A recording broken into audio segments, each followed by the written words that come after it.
আমি অসুস্থ আছি, হয়তো আমার কথা বা ভয়েস শুনে আপনারা বুঝতে পারছেন একদম কয়েক হাজার আজকে হাঁচি দিয়ে চলে গেছি, নাক দিয়ে অজর ধরে পানি পড়ে চলেছে এবং খুব শরীরটা দুর্বলতা আছে, কেননা ধারাবাহিক পর্যায়ে প্রতিদিন রাত্রিতে প্রোগ্রাম, এক এক দিন এক এক রকমের সমাজের সঙ্গে মিশতে হচ্ছে, এক এক রকমের পানি পান করতে হচ্ছে, এই জন্য দুর্বলতা শরীরের মধ্যে প্রকাশ পাচ্ছে। আল্লাহ সুবহানাহু ওয়া তাআলা তুমি শেষ পর্যন্ত আলোচনাটাকে চালিয়ে যাওয়ার তৌফিক দান করো, সকলে পড়ি আল্লাহুম্মা আমিন। আমাদের শেখ আহমদুল্লাহ চেনেন?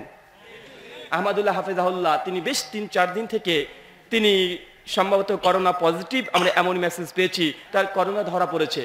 আল্লাহ সুবহানাহু ওয়া তাআলা আমাদের শেখ আহমদুল্লাহ হাফেজাহুল্লাহকে তুমি হেফাজত করো, সকলে পড়ি আল্লাহুম্মা আমিন।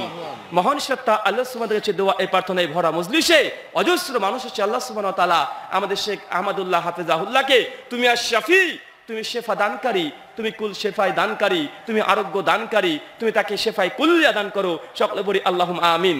মহান সত্তা আল্লাহ সুবহানাহু ওয়া তাআলার কাছে দোয়া, এই প্রার্থনা আমাদের শেখ হাফেজাহুল্লাহকে তুমি তার পরিবারের কাছে আবারও ফিরিয়ে দাও সুস্থ স্বাভাবিকভাবে, সকলে বলি আল্লাহুম্মা আমিন।